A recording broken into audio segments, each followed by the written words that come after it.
I've got two lenses here that share one major similarity. They're both around the same focal length range, roughly 100 to 400 in full frame terms, give or take.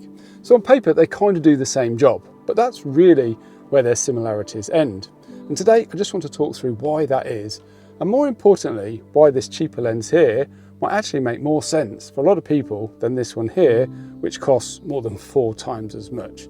Now, this isn't a comparison between these two lenses specifically, it's more about cheaper versus expensive glass in general, because I think this is something that definitely confused me a lot when I first started out, and I definitely spent money that I didn't need to spend, just assuming more expensive equals better. And I think it can be a common trap to fall into as well. And we're heading out as well for a landscape / wildlife photography shoot this evening. So fingers crossed we get some really nice conditions and we can make some images. So let's crack on.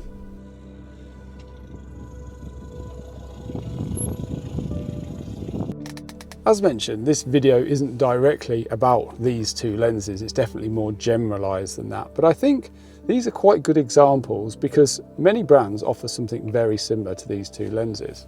So just to put things into perspective, this is the APS-C Fuji XF70-300 f4 to 5.6, which comes in at around £750. And this is a micro four thirds lens by OM System, which is 50 to 200, and it's an f2.8 aperture, and this comes in at £3,000. So it's 4 times the price of this one, which might make you ask, how can the cheaper one actually be better in some situations if it costs 4 times less? Well, the answer isn't really about better or worse in a kind of straight line situation. It's about what each lens is designed to do, and I think that's the most important consideration. So let's start with the more expensive lens, the OM 50 to 200 f2.8, and this is very much a pro level lens, I guess you'd call it. It's built like a tank, fully weather sealed with a constant f2.8 aperture, so it doesn't change as you zoom in and out. It's internally zooming as well, so nothing moves externally when you extend it. It's got things like tripod collar, custom function buttons that you can assign to certain tasks. And overall, it just feels incredibly solid in the hand. Everything about it is designed for reliability and performance in demanding situations. And then there's the image quality as well. And honestly, this is probably one of the sharpest lenses I've ever used.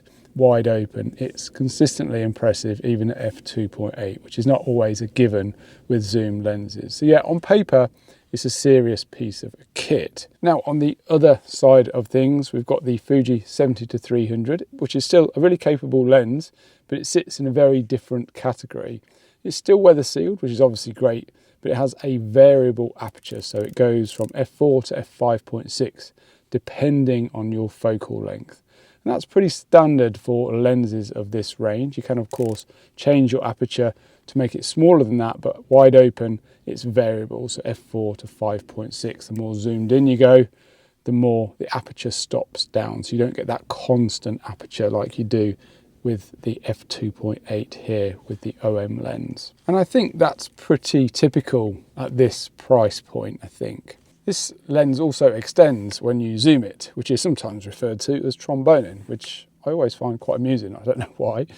It also feels a little bit plasticky in the hand. There's no tripod collar, no custom function buttons, none of those extra physical controls you get with more expensive glass.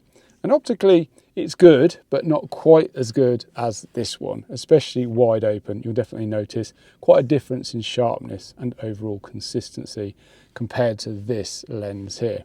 But again, that's pretty typical when you compare cheaper zooms to pro level glass across most of the brands out there. So at this point you might be thinking, if the OM lens, the pro level lens here, is sharper, faster, better built and more consistent, why wouldn't you just save up and buy that lens instead of the cheaper one?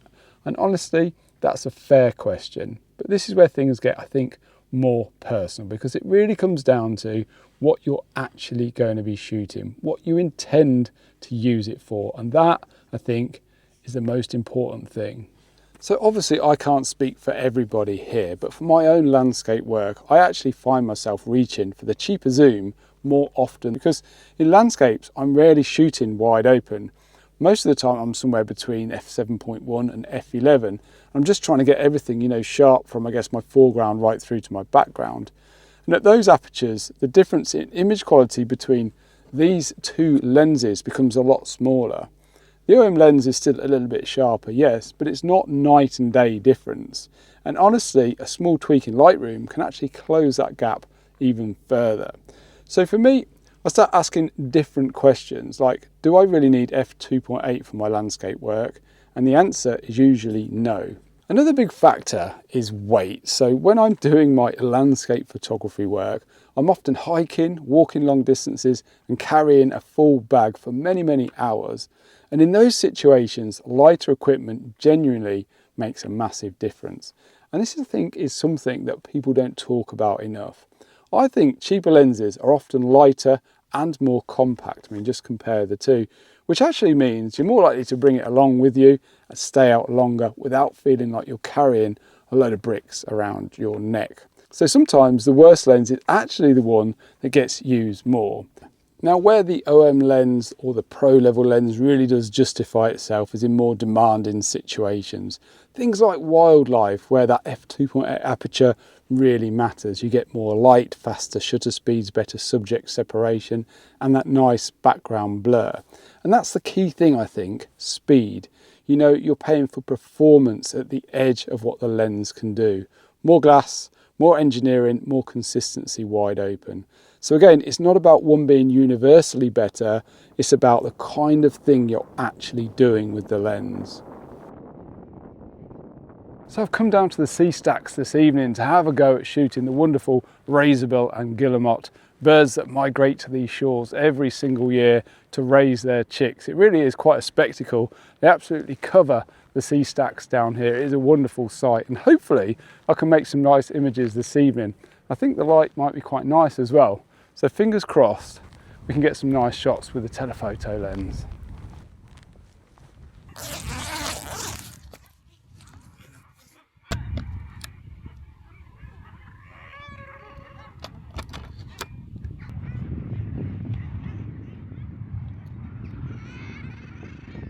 So I have gone with the OM1 Mark II today with the 50-200 f2.8 lens attached. I've also got the 2x converter on, and that's allowed me to get even closer to these birds. And to be honest, it's probably still not quite close enough from where I'm positioned just here, but it's an absolutely wonderful spectacle. Nonetheless, what I'm trying to do is just pick out almost like detailed shots or pattern shots of the birds on top of the stack here, and I'm hoping that maybe I'll get an interaction between the birds, which might help, you know, gel the whole thing together, if you will.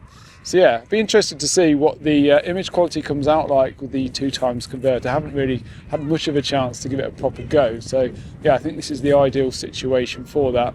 And this setup makes 100% complete sense for this type of photography. As that sun goes lower in the sky, typically what I'm going to have to do is raise my ISO to get a quick enough shutter speed, and having that f2.8 aperture is going to be absolutely ideal. Now, one thing I should mention, when I put the 2x converter on, I am having my minimum aperture changed down to f5.6.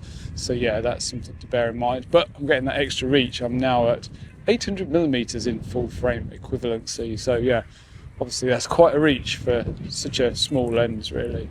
Anyway, let's see if we can make some images.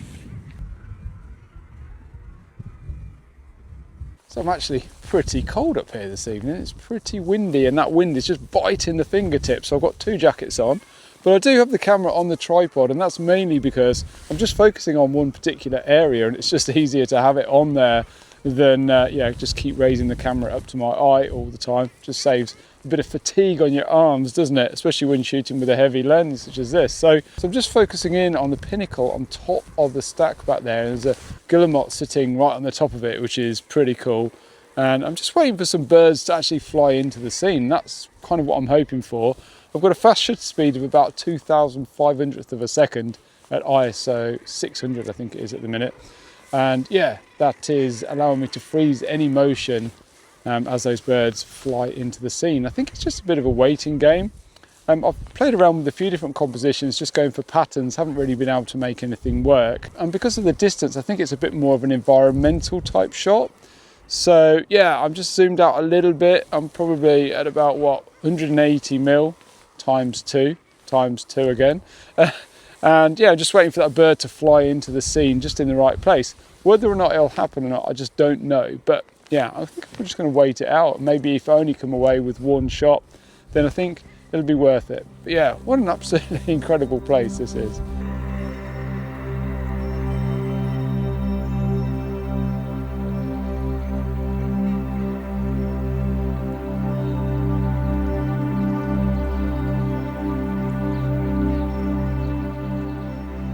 So, you know what I was saying about patience?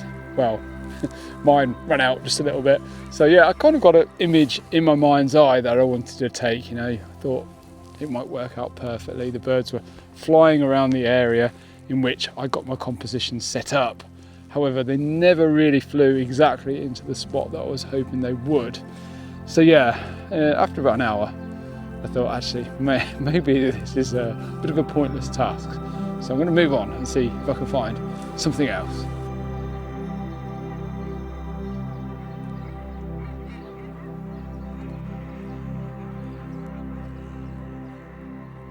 Well, I'm really glad I did move on because I had a lot more fun just wandering and reacting to what came along. For all of these shots I had the 2x converter on, which really does make this lens incredibly versatile. Let me know in the comments what you think about the image quality of this lens and converter combination. All of these shots were shot at around 1600 ISO to get a quick enough shutter speed to freeze the motion of the birds.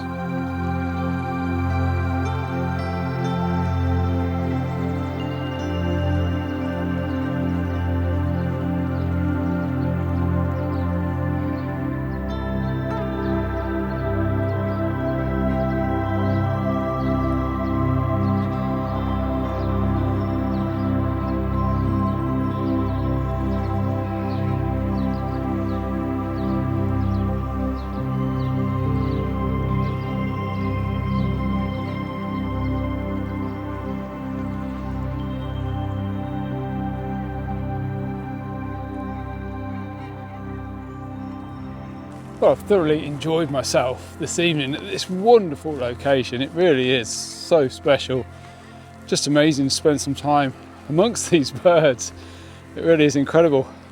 Whether my shots were any good or not, I don't know at this stage. But what I do know is I'm flipping freezing. Middle of May. Feels like there might even be a frost tonight. Anyway, I've really enjoyed shooting with the 2x converter today. That's really helped me get a little bit closer than what I would have been able to had I just been shooting with the regular lens. So that was pretty interesting. And I think the image quality seemed pretty good looking at the results on the back of the screen. Time will tell, of course. Anyway, I do hope you enjoyed this week's video. If you did, please be sure to give it a like. And yeah, why not check out my free guidebook on light in the landscape. It's completely free, and you can also join my newsletter as well, where I send out weekly updates, things like my workshops and up and coming videos and all the behind the scenes stuff. Anyway, thank you so much for watching, and I do hope to see you again next week.